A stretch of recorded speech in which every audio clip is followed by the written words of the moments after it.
Kalau klinik pengobatan Pak, yang alternatif spiritualnya Gus Samsudin, ini juga kliniknya di sini Pak? Kemarin ada yang memberitakan kok, katanya disewa 200.000. Nah ini saya nggak suka di situ. Bayangin lu, itu dia jual ke masyarakat umum yang percaya dia sakti beneran. Jangan sampai konten keagamaan itu dijadikan bahan candaan.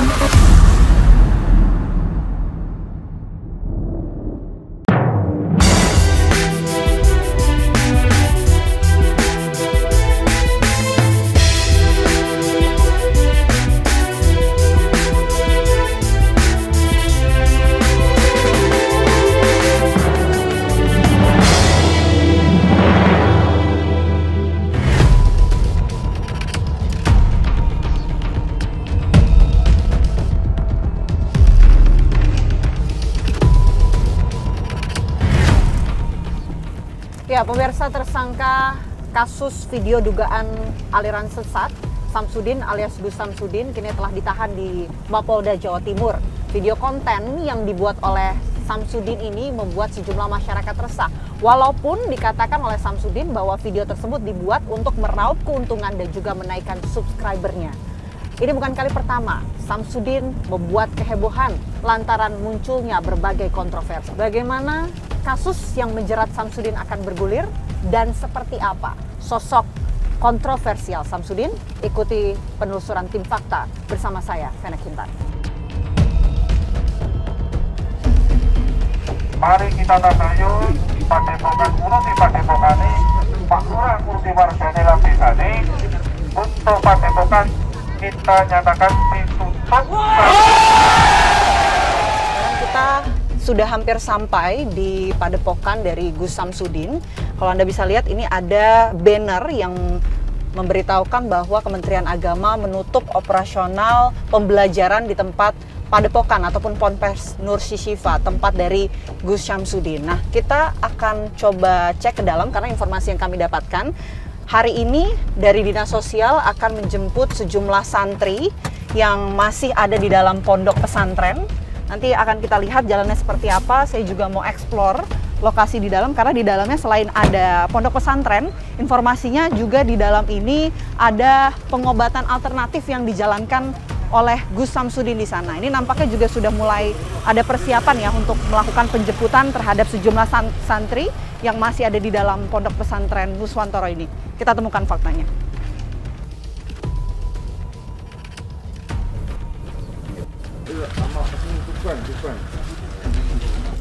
Ya, kita udah sampai di depan pondok pesantren Nuswantoro, tempat di mana Gus Samsudin ini kemudian menjalankan pengobatan alternatif spiritualnya, dan di dalam ini juga informasinya ada aktivitas pembelajaran pondok pesantren.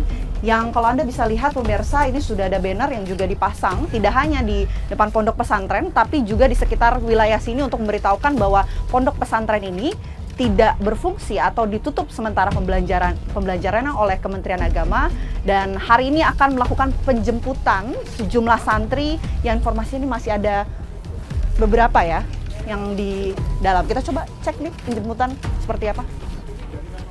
Oh, ini dinas sosial ya. Ini kameranya dinas sosial. Iya. Oh iya ya. Terus saya tunggu ya. Saya arahkan sini Pak ya. Iya. Ya. Gitu loh. Iya. Iya. Oke, Pak. Oke. Ini masih ada lobi-lobi yang dilakukan oleh Dinas Sosial dan juga pemerintah daerah setempat untuk kemudian mengkoordinasikan sejumlah santri yang akan dijemput. Nanti kita akan coba juga berusaha untuk masuk melihat situasi di dalam pondok pesantren seperti apa kondisinya.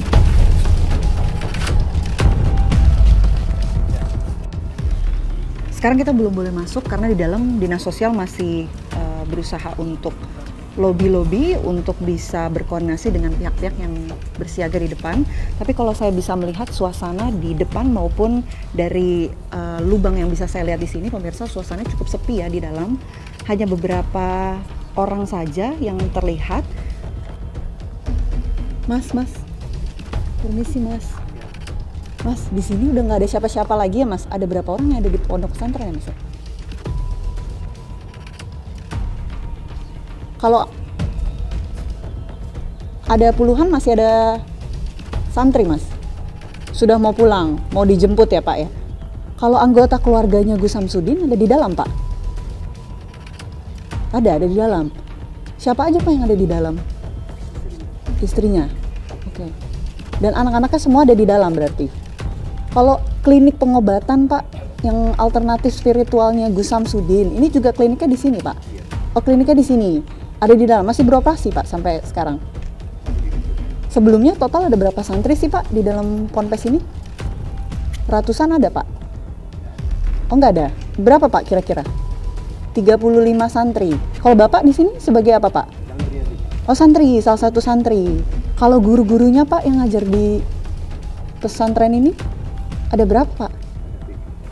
Ya, tadi kami sudah berusaha ya untuk menanyakan salah satu ternyata santri yang ada di dalam pondok pesantren Nuswantoro ini, dan ternyata dia ini merupakan bagian dari santri di pondok pesantren ini, dan mengatakan bahwa ternyata di dalamnya masih ada anggota keluarga dari Gus Samsudin, dan masih ada sekitar 35 santri yang berada di dalam, yang dalam waktu dekat ini juga akan segera diantarkan oleh pihak dinas sosial untuk kembali ke daerah ataupun tempatnya masing-masing. Kita akan coba lihat, mudah-mudahan bisa eksplor di dalam, adakah temuan-temuan fakta baru yang bisa kita lihat. Keluar.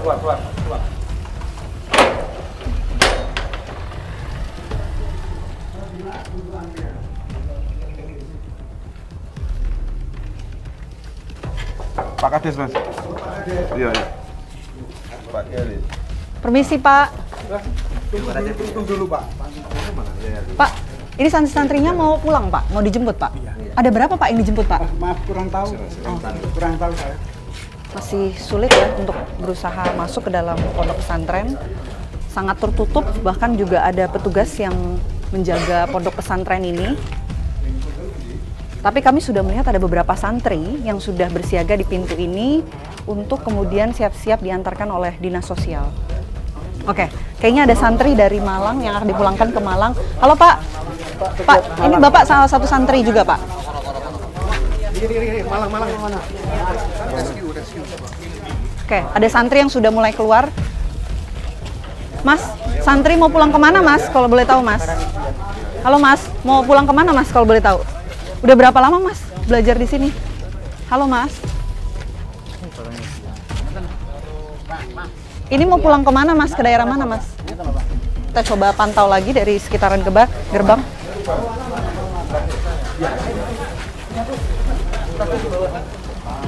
Nah, ini gerbang. Juga. Pak, permisi Pak. Kami boleh masuk ke dalam Pak untuk lihat-lihat? Sebentar aja Pak, cuma lihat-lihat aja. Katanya udah nggak ada orang Pak. Pak. Pak, sebentar aja Pak. Kayaknya masih ada santri di dalam ya Pak ya? Pak Kades. Halo Pak. Pak, ini mau kemana Pak? Santri. Gerbang sudah. Sangat tertutup ya, sangat tertutup. Kami tidak bisa masuk ke dalam untuk melihat suasana di dalam seperti apa. Tapi yang pasti sudah ada beberapa santri yang nanti akan diantarkan dinas sosial untuk kembali ke daerah, baik itu Malang, kemudian Tuban.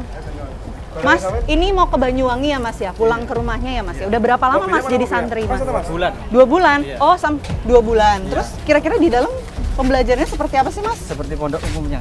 Pondok umumnya bagaimana Mas? Ajaran-ajaran yang seperti video konten tuh apakah juga didapatkan di dalam? Enggak. Oke, ada berapa orang sih Mas santri yang ada di dalam? Kira-kira 30-an. 30 orang. Itu laki-laki perempuan Mas?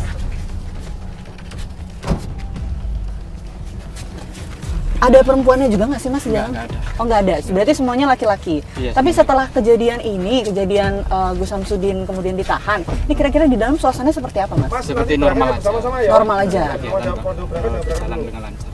Oke, tapi katanya di dalam ada klinik pengobatan juga, itu benar Mas? Enggak, itu sudah tutup. Oh sudah tutup.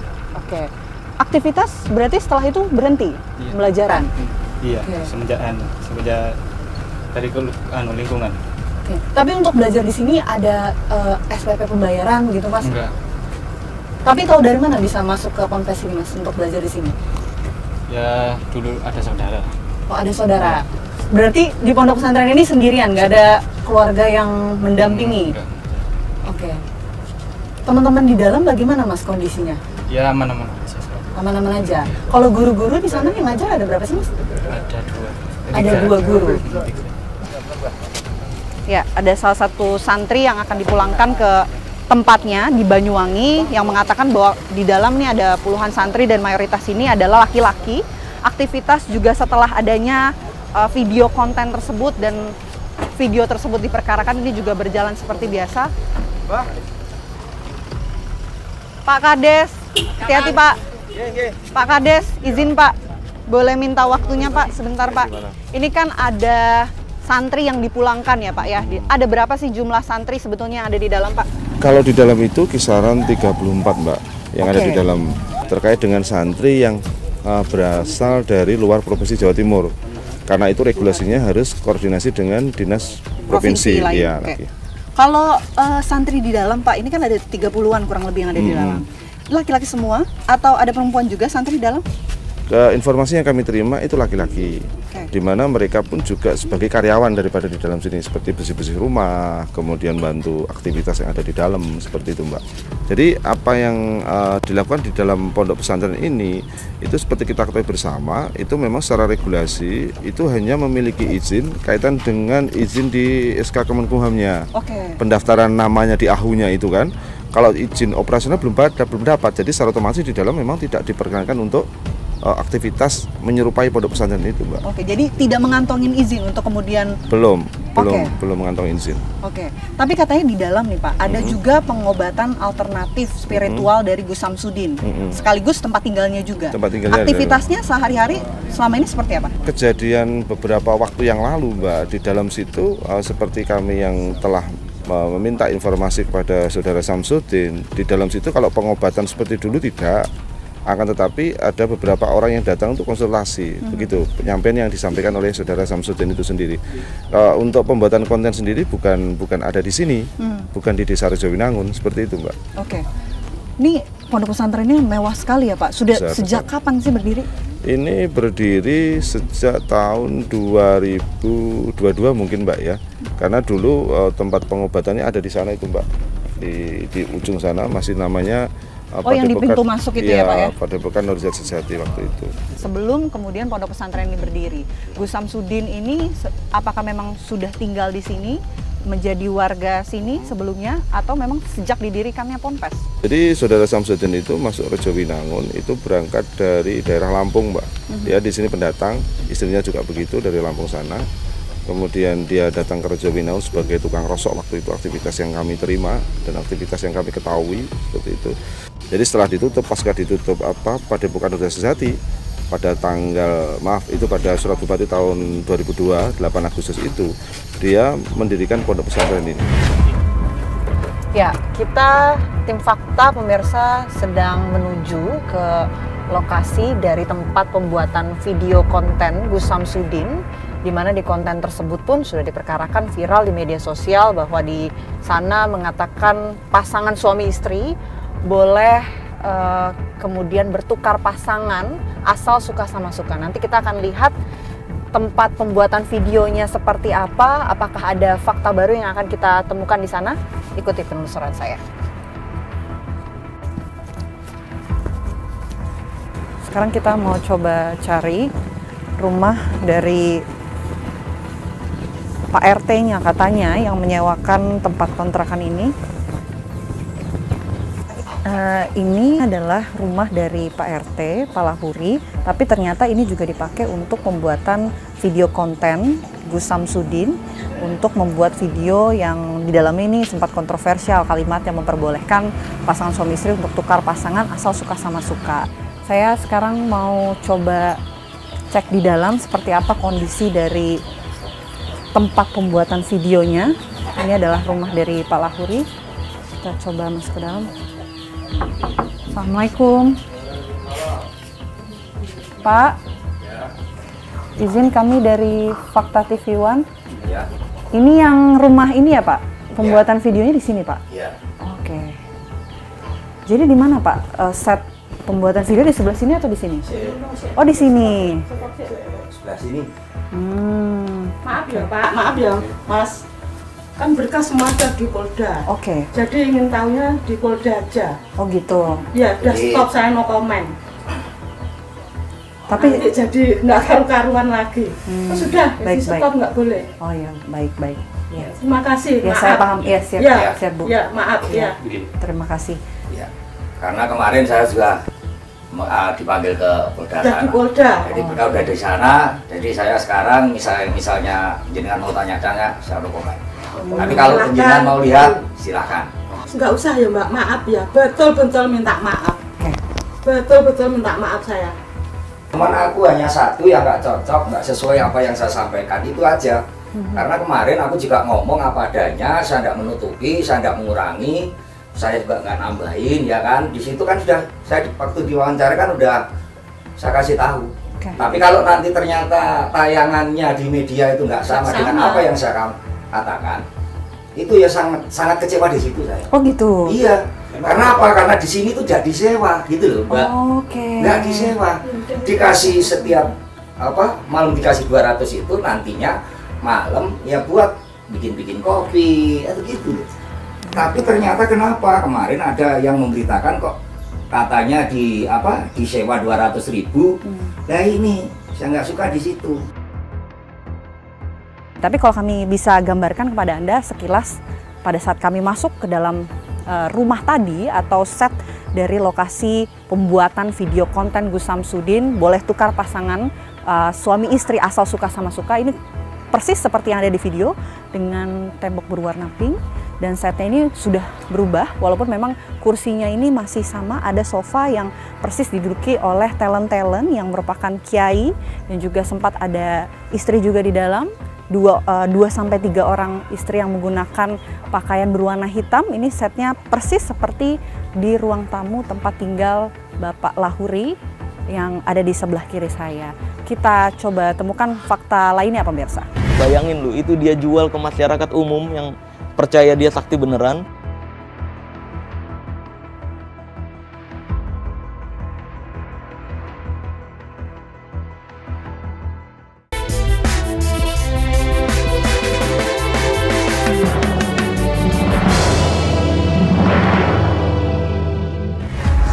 Artinya, saya mau ketemu Samsudin.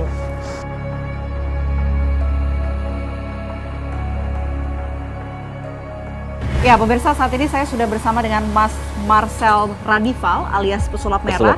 Nah yang ini juga sebelumnya kemarin pada saat Gus Samsudin ini kemudian ditahan sempat memberikan sindiran juga, bahkan mengirimkan karangan bunga juga. Iya, bahkan betul. dulu juga sempat ada konflik juga ya? Konflik Juga. Nanti kita akan dalami lebih detailnya bersama dengan Mas Marcel. Tapi pertama Mas, saya ingin tanyakan terlebih dahulu ke Mas Marcel. Ini kenapa kemudian ikut memberikan sindiran, bahkan memberikan karangan bunga ke pihak kepolisian? Adakah konflik yang belum selesai sampai saat ini? Iya, memang dari dulu belum selesai, karena dari dulu sampai sekarang dia selalu menolak. Bayangin dari Denny Sumargo, Deddy Corbuzier, terus banyak juga rekan-rekan artis yang berusaha mempertemukan nih saya sama Samsudin untuk pembuktian, untuk benar-benar melihat siapa yang benar, siapa yang salah gitu. Tapi selalu nolak. Jadi selalu nolak, bahkan nomornya pada diblokir-blokirin tuh teman-teman saya. Termasuk nomor saya diblokir sama dia ketika kita ajak ketemu. Tapi dari jauh koar-koarnya berani-berani. Koar-koarnya fitnah-fitnah Pesulap Merah terus, seolah-olah Pesulap Merah yang fitnah dia. Sebenarnya nggak tepat untuk disebut Gus Samsudin ya, dia lebih tepatnya disebut Ghost Samsudin. Gitu. Ghost Samsudin. Iya, jadi Ghost. Iya. Tahu kan arti Ghost ya? Iya, betul. Oke, jadi mungkin bisa diartikan respon dari Mas Marcel mengirimkan karangan bunga dan juga sindiran itu karena memang ini yang ditunggu-tunggu begitu? Iya betul, jadi kan terungkap nih selama ini dia seolah-olah menunjukkan atau menggiring opini konten dia adalah asli, seolah-olah. Padahal faktanya palsu semua, settingan semua. Dari dulu saya bilang seperti itu, dia giring opininya seolah-olah Pesulap Merah itu fitnah gitu. Konten saya ini ya pembuktian asli, padahalnya palsu semuanya. Awal mulanya ini bagaimana bisa bersentuhan langsung dengan Samsudin ini? Oh, sama si Samsudin. Nah, jadi sebenarnya gini, dulu saya ngebongkar dia ketika dia mempraktekkan tisu kebakar sendiri. Tisu kebakar. Iya. Terus dia tetap ngomongnya adalah yang ngebongkar itu semuanya palsu. Ketika saya reaction, terus saya praktekin, saya bongkar sama persis, saya bongkar rahasianya total. Nah, terus akhirnya Udin bilang, itu yang dari jauh yang ngefitnah-fitnah. Kalau berani pembuktian langsung sini gitu, datengin saya gitu-gitu. Datang ke sana, disuruh tunggu kan, katanya dia lagi di dalam lagi ngelayanin pasien pada saat itu. Nah, terus akhirnya ya kita nunggu di depan nih. Yang penting kita udah ada rekaman buktinya. Kalau dari pihak Samsudin nggak boleh pembuktian. Karena selama ini pengikut-pengikutnya Udin berdalihnya adalah Samsudin selalu menerima pembuktian gitu. Nah dari situ ya udah kita mau pulang dicegat, akhirnya terjadi keributan tuh banyak massa juga yang datang. Terus Samsudin baru keluar. Oke, baru keluar. Iya, setelah ribut-ribut itu keluar acting seolah-olah baik, seolah-olah nggak tahu apa-apa. Terus apa Mas trik yang mungkin selama ini ditampilkan, ditunjukkan, baik itu di konten maupun untuk pengobatan alternatifnya si Samsudin ini? Penarikan benda pusaka sih. Penarikan benda pusaka? Yang katanya dia pembersihan rumah, itu yang dia jual-jual. Bayangin lu, itu dia jual ke masyarakat umum yang percaya dia sakti beneran, datang ke rumah. Nah, ketika nyampe rumah pasiennya, dia izin ke toilet dulu. Ketika izin ke toilet, yang namanya toilet itu kan di belakang. Nah, ketika izin ke toilet, dia udah bawa nih di kantongnya nih. Dari mulai jenglot, keris-kerisan kecil. Oke, jadi sudah disiapkan ya? Iya, betul. Ketika jalan ke toilet itulah, dia langsung lempar-lemparin ke pintu-pintu yang kebuka. Sekarang saya penarikan benda pusaka. Ya kan, dia baca-baca kayak gitu. Terus, wah, nanti korbannya suruh gini misalkan. Nah, terus nemu deh. Satu, misalkan jenglot atau apa gitu. Kalau untuk mengarahkan korbannya ini kan kadang korbannya bisa mengikuti di manakah benda pusakanya, itu gimana Pak? Mau nyoba? Saya praktekin ke Oke, boleh. Kakak ya, jadi ceritanya ini saya klien, tangannya gini. Klien gitu. Ini saya bilang, ini saya akan kirimkan energi ya ke sini. Kalau ada arahan-arahan dari energi saya, rasakan aja. Oke, ini boleh jalan, rasakan. Bagus. Oke, belokin ya Mas ya?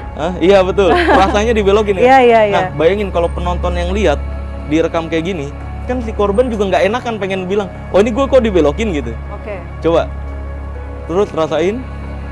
Oh iya. Good. Nah, good. Nah, stop nih. Kalau udah kayak gini, dia bakal gini Kak. Nih. Nah ini dia pura-pura narik-narik kayak gitu, geter-geter. Nih, dikasih lihat. Kosong. Oke. Wah, nih. Terus gini. Wah, nih. Ini ada jenglot tuh. Oh. Ini yang dilempar tadi. Iya, betul. Nih, wah, ini penarikan jenglot gitu. Padahal benda-benda kayak gini ini nggak ada hubungannya dengan goib-goiban. Ini tuh sebenarnya pajangan doang. Gitu. Oke. Nah, kayak gini konsep salah satu contohnya. Ini loh yang mungkin klien yang waktu itu pengobatan Samsudin sempat mengeluarkan asap gitu. Itu yang saya dapat cerita dari Pratiwi Novianti tuh. Tahu Pratiwi Novianti nggak? Yang dia peduli dengan ODGJ, terus dia rawat gitu kan, dia bersihkan. Nah, dia sempat dapat klien yang disarankan bawa ke Samsudin. Nah, dia cerita di sana Mas Marcel itu rambutnya keluar asap gitu. Gitu. Nah, dari situlah saya ketawa, saya praktekin langsung kayak gini bukan? Oh iya kayak gini gitu. Nah, nih saya praktekin langsung. Bentar. Ini saya cuci dulu tangan saya ya, coba. Ya. Udah. Nah, udah. Cuci tangan ya. Ini udah cuci tangan, udah basah. Udah nih tinggal dideketin doang. Tuh. Kok bisa ada asap-asapnya keluar? Tuh, ya kan? Jadi ternyata bukan Samsudin doang yang bisa ya? Iya, padahal ini bahan kimia nih yang dia bilang air jadi biasa. Ini bahan kimia? Iya. Bahan kimia apa Mas? Ada lah. Khawatirnya nanti malah dipraktekin. Malah muncul Samsudin baru nanti kan? Ya. Iya, maka dari itu. Intinya ini dua bahan kimia yang berbeda yang kalau dideketin yang nggak boleh ditempel. Kalau ditempel dia panas banget. Oh gitu. Iya, ini kalau dideketin kayak gini keluar asap. Tuh. Jadi kalau konsepnya Udin adalah dia ada dua cairan. Yang cairan pertama ditaruh di rambutnya korban. Cairan kedua dia baru seolah-olah cuci tangan di dua tangannya. Baru habis itu pas ketika didekatkan tangannya dari asap. Kepala korban keluar asap. Nah, itulah yang membuat korban-korban merasa wah dia sakti asli. Dengan baca sholawat, dengan baca ayat Al-Quran beneran keluar asap. Apa sih yang Anda inginkan sebetulnya agar Samsudin ini bisa kenapa begitu? Sebenarnya saya nggak peduli sama Samsudin. Saya peduli sama masyarakat Indonesia agar tidak lagi-lagi tertipu dengan kebohongan berkedok agama. Karena dari dulu Indonesia udah berkali-kali tertipu dengan kebohongan berkedok agama yang seperti Samsudin lakukan. Apa ya? Jadi seakan-akan percaya Samsudin asli beneran. Bahkan dia buka pengobatan ilegal, buka pondok pesantren ilegal. Banyak yang mengiyakan aja gitu. Padahal ilegal semua, nggak ada dasarnya semua dia gitu. Baik, Gitu. terima kasih banyak Mas Siap. Marcel sudah memberikan kita kurang lebih apa ya sebetulnya trik-trik Iya. seperti apa. Iya, Kemudian betul. juga berharap agar banyak masyarakat juga tidak ada lagi yang Tidak ada tertipu lagi. lagi. Iya, betul. Baik, terima kasih Mas Sip, Marcel sama-sama. alias Pesulap Merah. Terima Iya. kasih Mas. Dan pemirsa, kita coba temukan fakta lain. Depannya sudah kita ambil keterangan dari ahli agama, kita memeriksa untuk mendapatkan keterangan arah ke penistaan agama.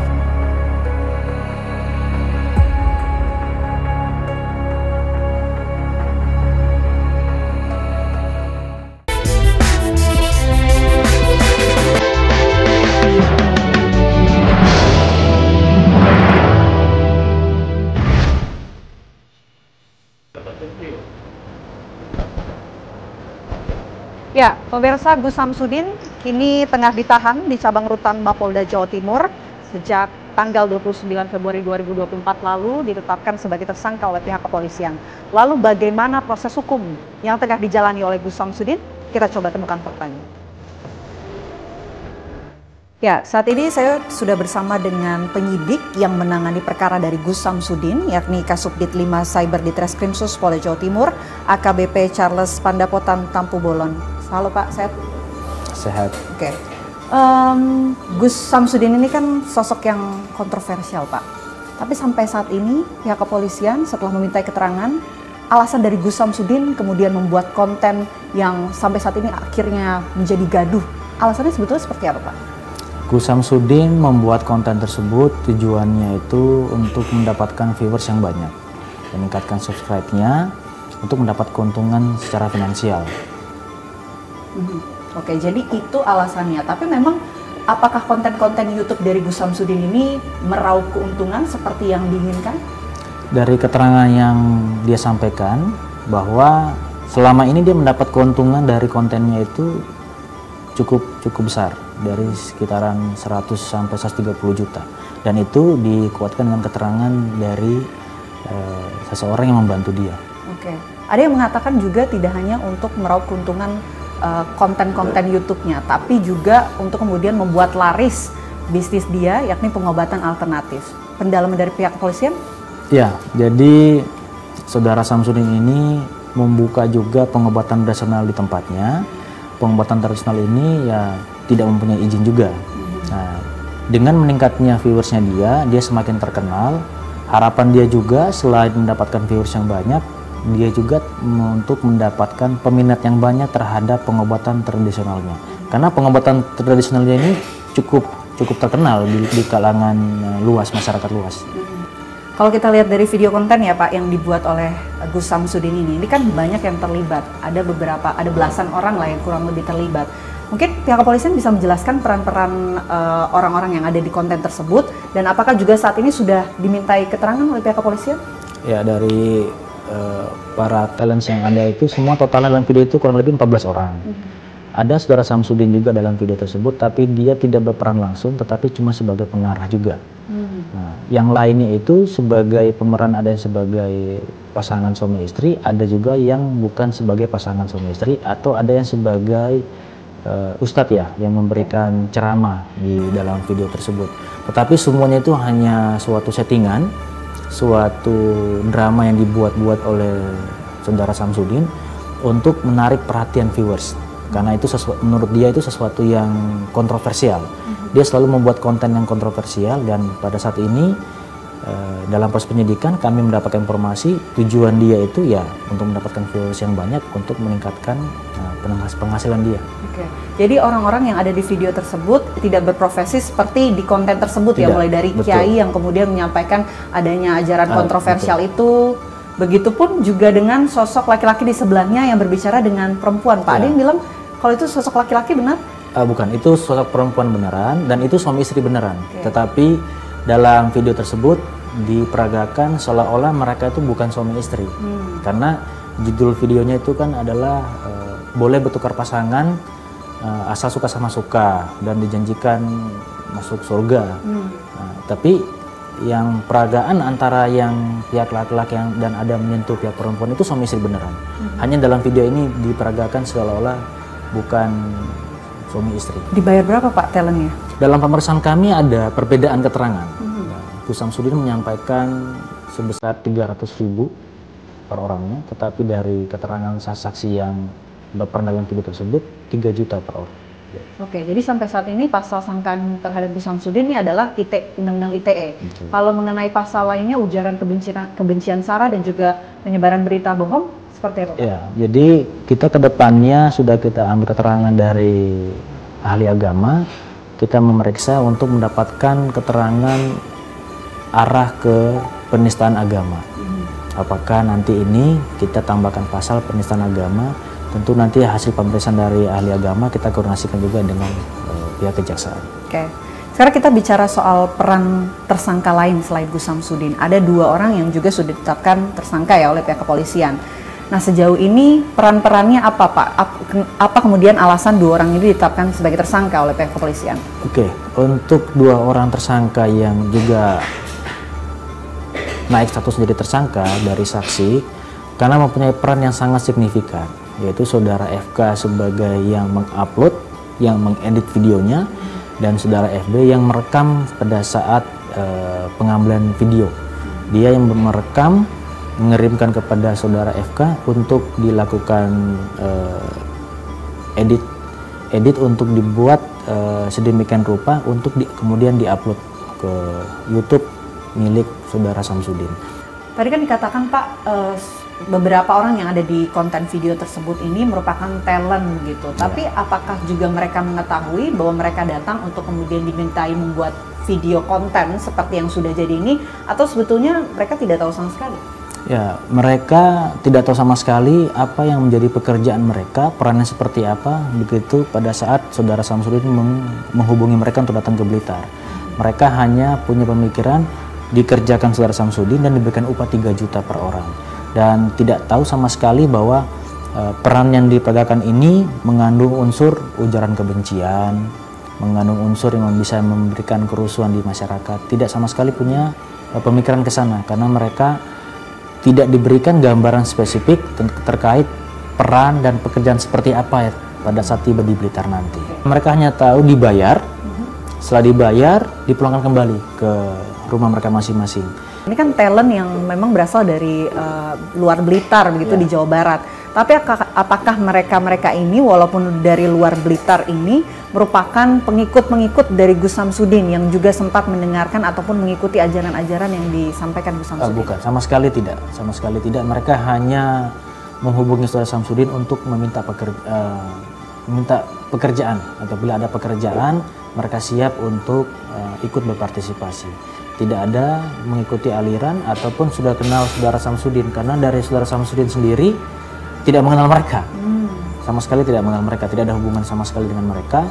Mereka hanya murni datang untuk menerima pekerjaan dari saudara Gus Samsudin, dan hasil pembuatan video mereka dijanjikan untuk dipulangkan kembali ke kampungnya. Apa yang akan dilakukan Pak berikutnya untuk kemudian menjalani proses hukum Gus Samsudin?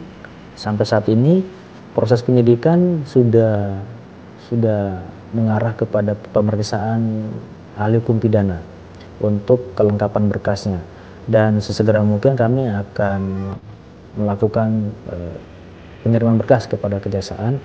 Baik, terima kasih banyak Pak Charles atas waktunya, dan kami tunggu perkembangan terbaru dari pihak kepolisian. Dan itu dia tadi pemirsa wawancara kami bersama dengan penyidik yang menangani perkara dari Gus Samsudin. Kita coba temukan fakta lainnya. Jangan sampai konten keagamaan itu dijadikan bahan candaan.